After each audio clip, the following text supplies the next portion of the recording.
Alors, je vais vous parler des nuisances sonores, des nuisances verbales. Quand j'emploie le mot nuisance, c'est une façon de parler, parce que les gens qui nous nuisent ne sont pas conscients de nous nuire nécessairement, mais n'en ont pas nécessairement la volonté. Ils nous nuisent inconsciemment et innocemment, si on peut dire, mais ils nous en nuisent pas. Mais alors cela dit, plus on est un intellectuel qui réfléchit, et plus on doit redouter les paroles des uns et des autres, qui viennent interférer avec notre univers intérieur. Et en ce sens-là, toute parole est assimilable, serait assimilable à un viol, puisque le viol, c'est une façon d'entrer dans l'autre. Et la parole, qu'on le veuille ou non, c'est une façon d'entrer dans l'autre. Ce que j'ai appelé à un moment donné le viol psychique. Mais ça ne veut pas dire forcément même que l'on s'adresse à la personne en question.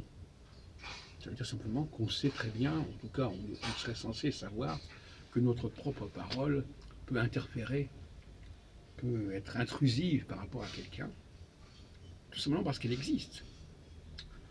Quel est le mécanisme qui est en jeu ici? On peut dire, je dirais, que le cerveau est, quand quelqu'un parle, nous parle, ou parle autour de nous, à côté de nous, le cerveau se ferme en quelque sorte. Ou du moins, il met fin à un stade de la pensée pour passer à un autre point qui est plus public, qui est plus social en quelque sorte. On va communiquer le fruit de ses pensées. Donc, j'ai remarqué que nous avions besoin de silence absolu, c'est-à-dire pas tellement de bruit. Le silence, pour moi, ici, c'est la parole. Toute parole, quelle que soit la langue d'ailleurs, que nous entendons, nous trouble, nous perturbe. Du moins, elle perturbe les gens qui ont une vie intérieure, évidemment. C'est-à-dire qui ont une forme d'introspection, si on peut dire que le mot a plusieurs sens, mais qui sont en train de penser par eux-mêmes, en eux-mêmes, et toute forme de parole, quelle qu'elle soit, va perturber, va bloquer ce processus de réflexion. C'est pour cela que dans un lieu où il y a trop de bruit, eh bien la réflexion se trouve considérablement diminuée.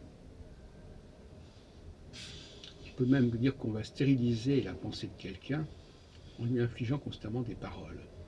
Ne serait-ce que par exemple qu'en passant en boucle des bandes sonores, etc., ou en mettant la radio, etc., tout ça est un élément de stérilisation de la pensée, d'anesthésie de la pensée.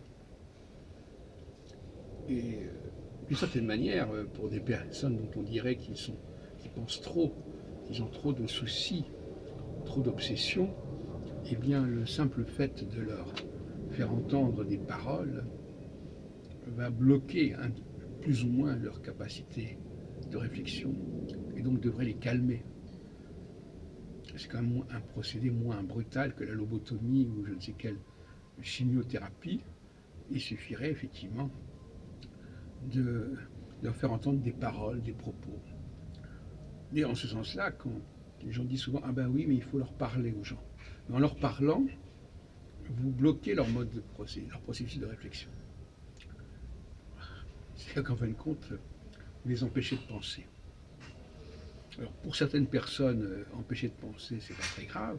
Pour d'autres personnes, ça peut être extrêmement grave. Parce qu'à ce moment-là, ça veut dire qu'ils ne peuvent plus produire, je dirais même pondre leurs pensées quotidiennes. Puisque pour moi, le génie est voué à une activité quotidienne, notamment le matin.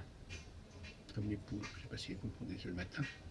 En tout cas, ils ont besoin de pondre, ils ont besoin de sortir, d'évacuer leur lait, si on les compare à des vaches ou à des chèvres. Il faut qu'il y ait quelque chose soit produit. Et il est très important que lorsqu'on se réveille, on ne commence pas à mettre la radio.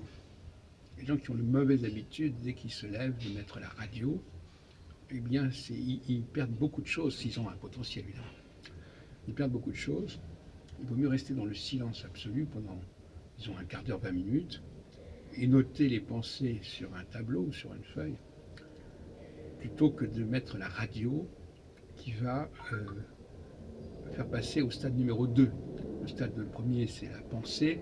Le stade numéro 2, c'est la communication, c'est la socialisation. Et cette socialisation, elle peut être effectivement stérilisante pour la pensée, quand elle est mal gérée.